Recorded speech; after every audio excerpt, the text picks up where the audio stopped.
그러면 우리는 어떻게 살아야 할 것인가? 칼 슈미트를 세 단어로 요약하자면 이렇습니다. 주권, 주권자, 적과 동지를 구분하고 적을 섬멸하는 거죠. 그렇게 하기 위한 결단을 내리는 겁니다. 주권과 적대와 결단. 누구를 닮았습니까? 윤석열을 닮았습니다. 윤석열은 칼 슈미트의 정치 이론을 그대로 갖다 쓴 거예요.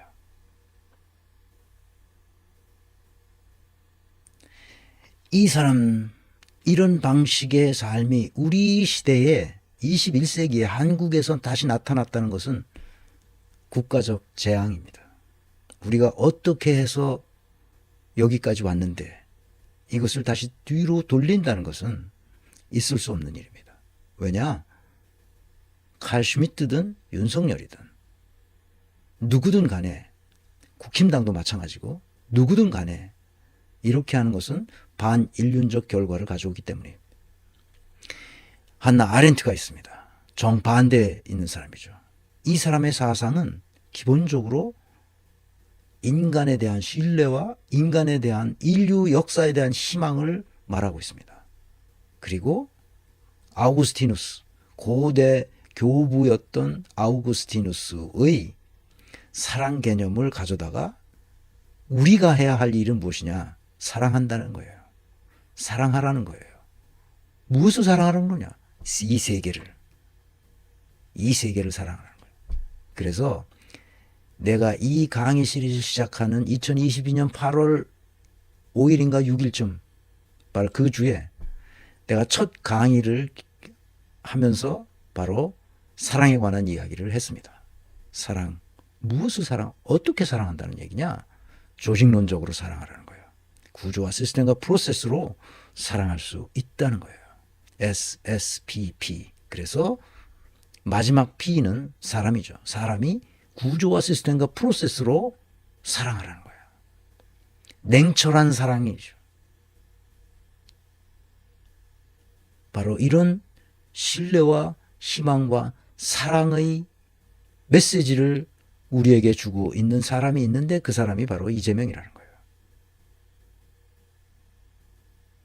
그래서 이런 박스 안에 들어가 있으면, 이런 세계관으로 세상을 보면 인간의 존엄성을 생각하지 않을 수 없고, 그래서 존엄성을 존중하고 보호하는 것, 그것이 우리 인류가 해야 할 일이라는 것을 아주 자연스럽게 이해합니다. 인간의 존엄성을 존중하고 보호해야 된다는 사실을 한나 아렌트를 통해서 배우게 되죠. 그래서 잠깐만 한나 아렌트 평전을 그 사만다 로즈 힐이 쓴 이것을 한번 잠깐, 이게 아주 굉장히 긴데 보겠습니다. 한나가 일찍이 학문에 몰두할 수 있었던 건 바로 세상을 경험하고 이해하고 싶다는 지워지지 않는 갈망 때문이었다. 문제의식이 있다는 거야. 세상이 뭐지? 세상은 왜 이렇게 되는 거지? 그것을 경험하고 이해하고 싶다는 거예요. 그가 쓴 많은 책들이 바로 자기가 질문했던 것에 대한 대답인 거예요. 생각은 살아있는 경험에서 나오며 방향을 알려주는 유일한 이정표로서 항상 경험과 함께 가야 한다. 그래서 한나 아렌트가 쓴 것들은 그냥 형이상학적인 어떤 논리를 그대로 쓰는 거 아니에요. 자기 경험에서 나온 것들이에요. 그 삶이 얼마나 고단했겠어요.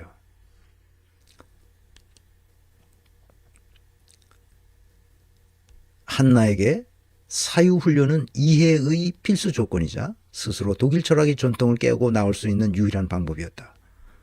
생각하는 훈련을 자기 스스로 계속했던 거죠.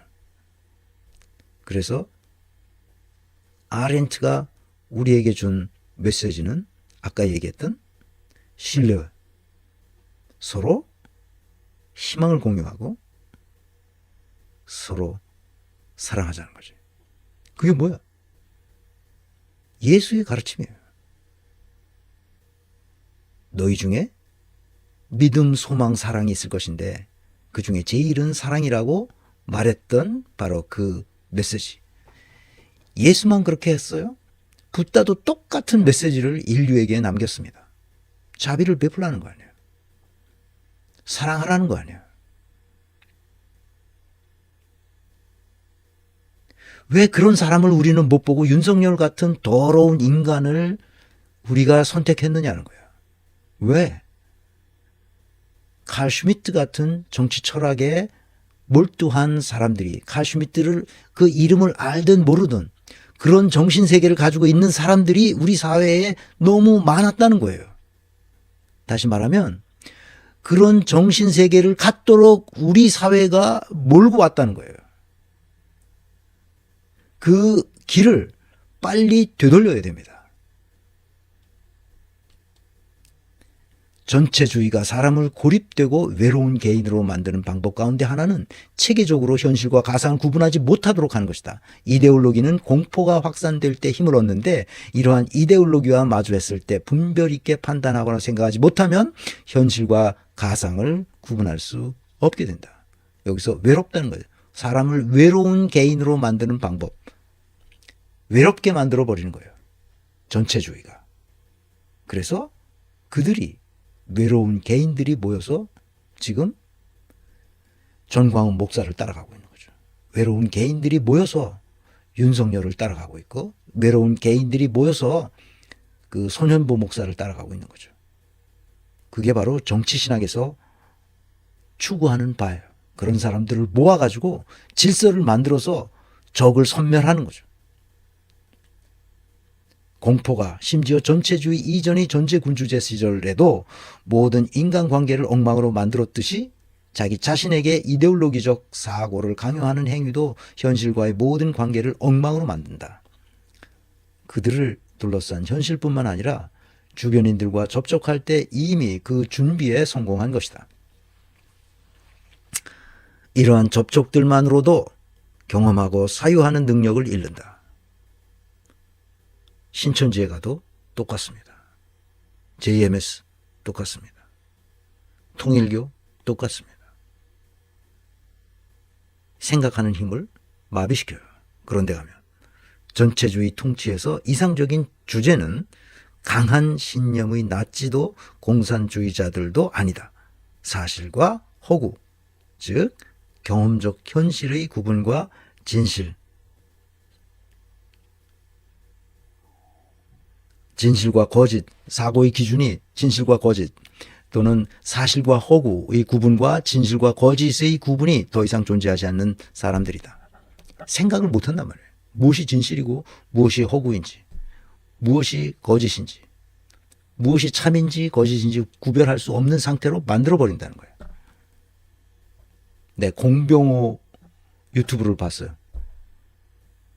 내가 개인적으로 아는 사람인데 공병호도 뭐 나를 알 거예요. 깜짝 놀랐어요. 사람이 저렇게 돌아버리는구나. 지금도 뭔 얘기를 하냐? 부정선거 얘기를 해요. 부정선거.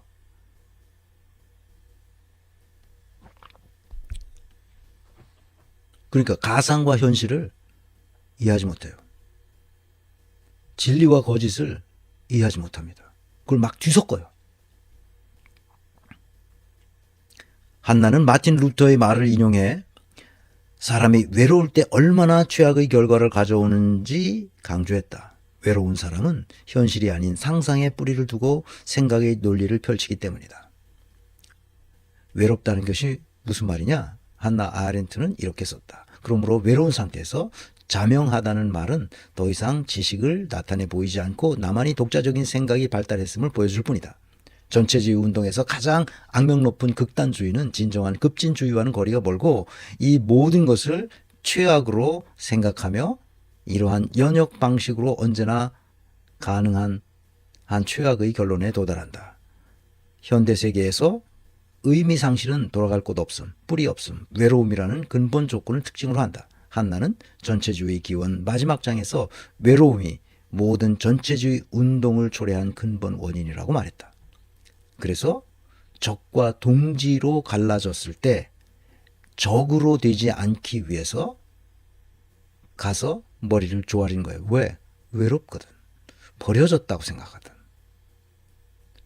그래서 빈부의 격차, 양극화가 심해지는 것은 전체주의로 가는 길이에요. 어디 기댈 데가 없잖아. 한나가 말하길 공포의 기저에는 대개 외로움이 있어요. 고립은 삶의 정치적 영역에만 영향을 미치는 반면 외로움은 인생을 송두리째 흔든다. 외로움 뒤에서 얘기하겠지만 외로움은 그냥 버려졌다는 뜻이에요. 여기서 외로움이란 그냥 외롭다는 게 아니라 버려졌다는 것이에요. 폭정은 개인을 고립시켜 정치 행동을 할 수 없게 만들므로써 공적 영역을 파괴하지만 전체주의는 또한 개인의 사적 삶도 파괴한다. 전체주의의 기반은 이 세계 그 어디에도 속하지 못한 경험, 즉 외로움에 기반한다. 이 외로움은 인간에게 가장 처절하고 절망적인 경험이다. 한나는 외로움을 독일어로 verlassenheit, 버려졌다는 뜻입니다. verlassenheit라고 썼는데 이는 버려진 상태 또는 버림받음을 뜻한다. 이러한 상태에서 사람은 인간으로서 행할 수 있는 모든 능력을 깨닫지 못하고 새롭게 나아가지도 못한다. 전체주의는 사람들의 사유 능력 및 그 자신과 맺는 관계를 망가뜨려 인간 사이에 있는 공간을 파괴한다. 내 생각에만 사로잡혀 고립되면 무엇이 진짜이고 가짜인지 그 차이를 구별하지 못한다. 그러므로 외로움은 사유의 필수 조건인 고독의 공간을 파괴한다는 점에서 위험하다. 전체주의 기원을 출간한 후 프린스턴 대학교 종교수가 되었고 구겐하임 재단에서 받은 연구비로 1952년 3월부터 8월까지 유럽에 체류하며 여러 도시에 강의하고 휴일이면 생모리치에서 하는 야스퍼스, 생모리치가 스위스입니다.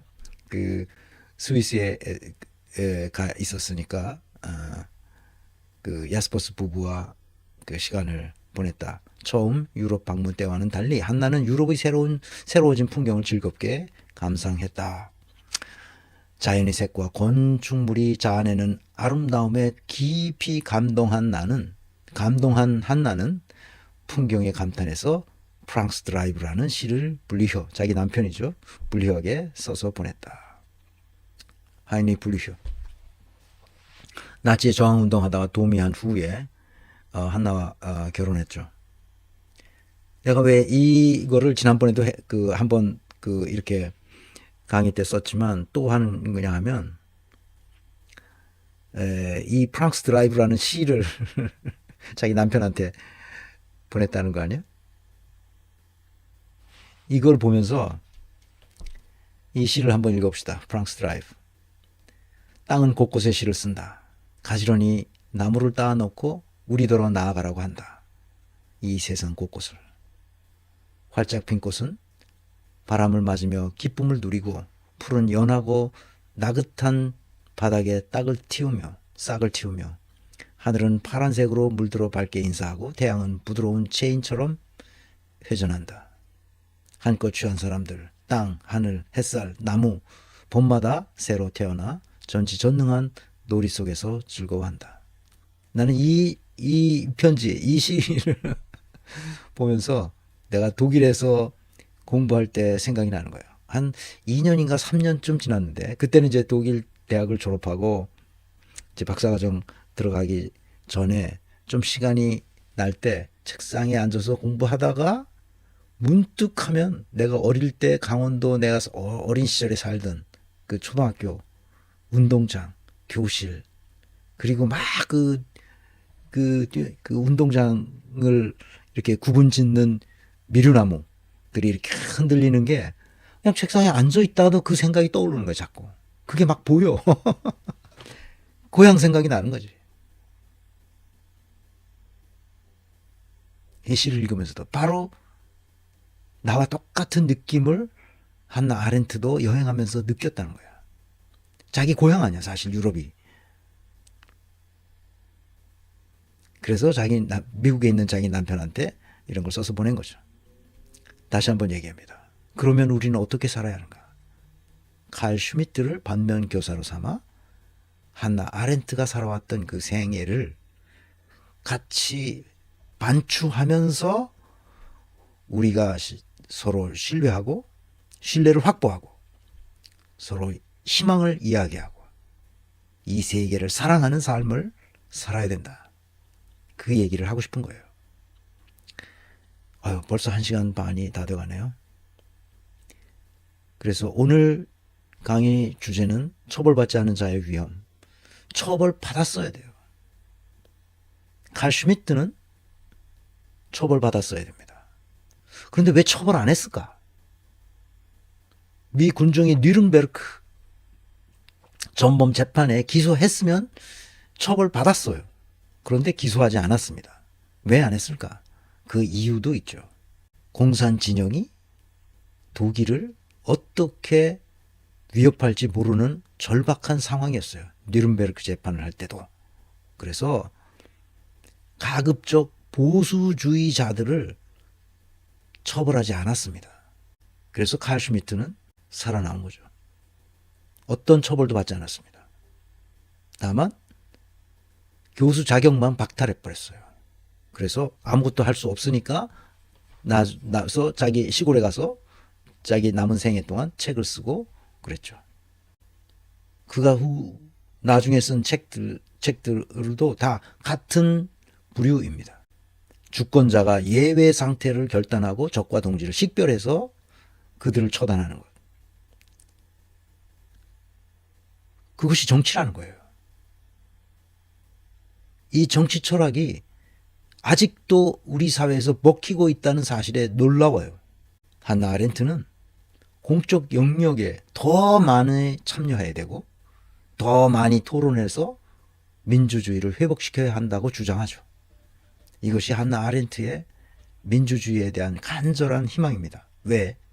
전체주의 세계가 어떻게 되어 있는지 알고 있기 때문에 그런 거죠. 칼 슈미트에서 윤석열을 보게 됩니다. 한나 아렌트에서 이재명의 행보를 볼 수 있죠. 그래서 칼 슈미트와 한나 아렌트의 싸움에 윤석열과 이재명의 싸움이 우리 한반도에서 지금 대한민국에서 벌어지고 있다는 이 슬픈 현실에서 우리가 해야 할 일이 뭐냐? 건강한 민주주의 네트워크에 조금 더 공을 들여야 되겠다. 그런 생각을 하게 됐습니다. 사랑하는 여러분, 이 건민회에 가입하시면 후회하지 않을 겁니다. 건민회에 꼭 가입하시고 한 달에 커피 한 잔 값으로 회원이 되셔서 우리 건강한 민주주의 네트워크가 누구를 선택해서 정치를 시켜야 할지를 제대로 분별할 수 있는 안목을 기르고 그것을 그대로 우리 일상생활에서 실천할 수 있도록 그렇게 합시다. 칼 슈미트의 정치 철학이 한반도에서 다시는 나타나지 않도록, 그 시대는 우리가 생각할런지 모르지만, 생각할 수 있을지 모르지만 문명사를 공부하다 보면 그 시대 그 지역에 있는 사람들이 어떤 철학적 관점을 가지고 있는지, 어떤 사상적 기반을 가지고 있는지에 의해서 문명이 발전하기도 하고 문명이 뒤떨어지기도 합니다. 우리 조선시대를 보면 알 수 있죠. 어떤 철학을 가지고 있어요. 조선 유학이 이 세계를 이해하는데 별 도움이 안 됐어요. 그런데 그거 끝까지 붙들고 있었다고. 칼 슈미트는 왕정체제로 가자는 거예요. 주권자가 누구야? 예외 상태를 결정하는 사람이 주권자라는 거 아니야.